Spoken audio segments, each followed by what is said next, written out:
Hello, Chill Computer Guy. Today we're here in Bitwig 2. We are going to take a look at Polysynth. A lot of people, what they'll do is they'll just grab for their VST of the day, the Serum, the Massive, the whatever it might be, not realizing that the Polysynth and the FM4 are two very powerful synthesizers. There's a lot in there. In my opinion, they're very, very good default instruments. What we're going to do this episode is we're going to make a bass patch, kind of a sub-bass type patch. And what I recommend you do is take your Polysynth and double click or right click and set to default value. Do this on every single control on the Polysynth. Also, get rid of your remotes, get rid of your modulators, and then right click and save that as a default.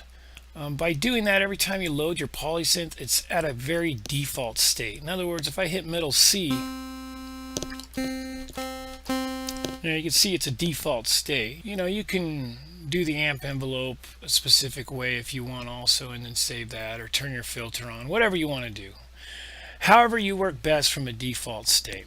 So what we're going to do here is we're going to basically take the Polysynth in the default state. We're not going to add any effects. There's no effects in the effects slot.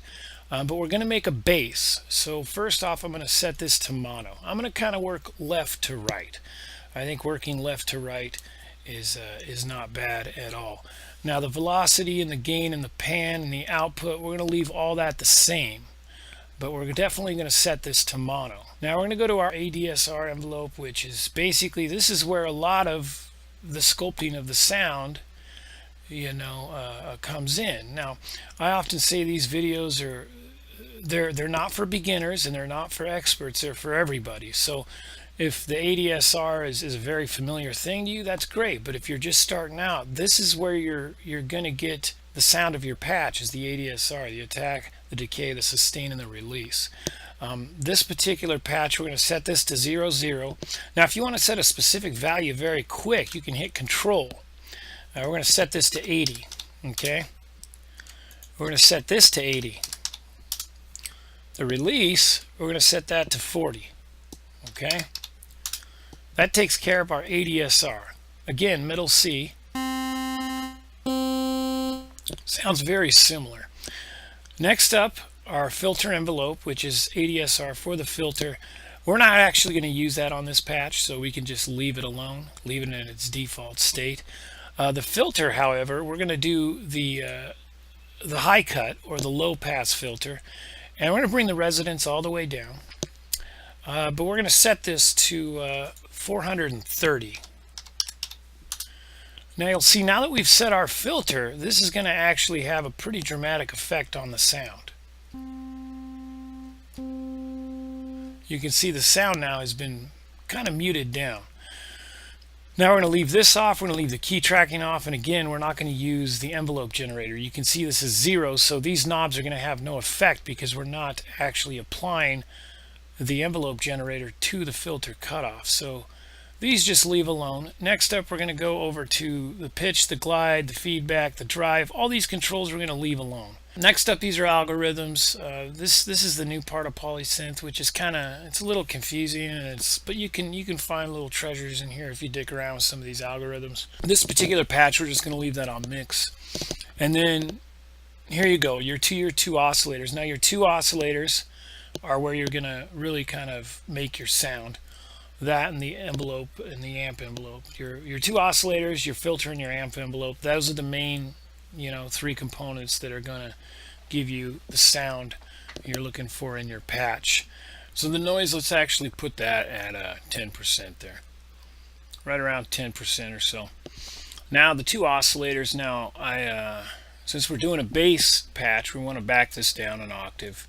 Back it down to 16. Now the pitch, I highly discourage messing with the pitch, because if your song is in a certain key and you mess with this pitch, it will knock your Polysynth out of key.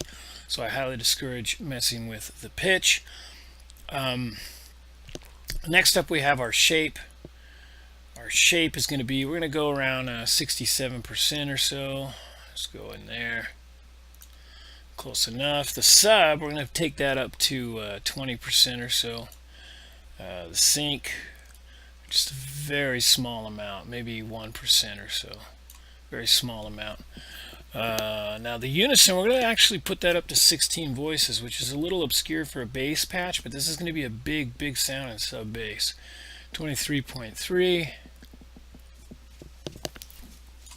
About right around in there. Now we're going to go down to the bottom oscillator. We're going to go give it a shape of like 70 or so.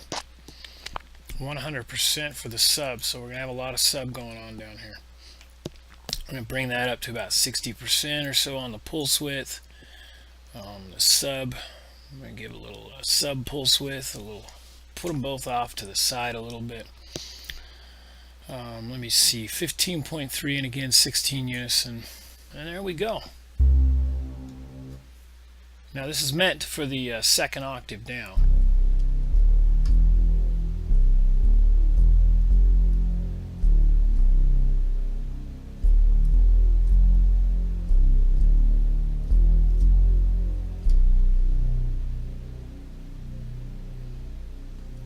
No effects. This is just the Polysynth. So you can see what we've done is we've dropped our octave down. We've given it some sub, not too much, but the main thing is we use the Unison. The Unison is very powerful on the Polysynth. Once you start pumping in more voices, you really get a sense of the potential of the Polysynth as far as making a really big sound. Now, some people may say, well, this is a bass patch, it's too unison. You can always back these down to mono.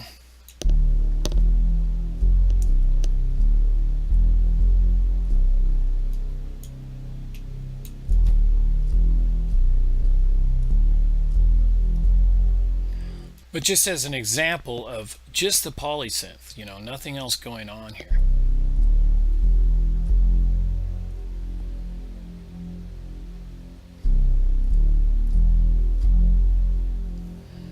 Just a very solid, but you can pump some resonance into this.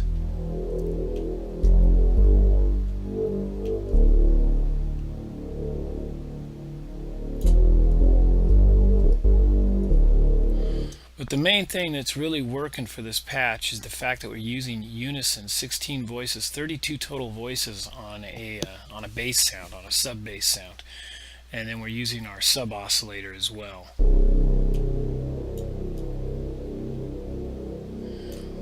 But the fact that we're pumping it down a little bit less on top,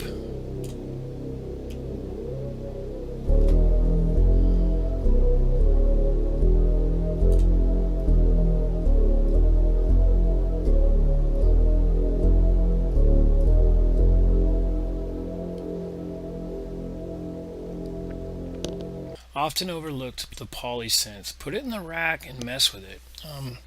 Mess with the Unison, bring it down, use the sub oscillators, the sync control, and yeah, you can really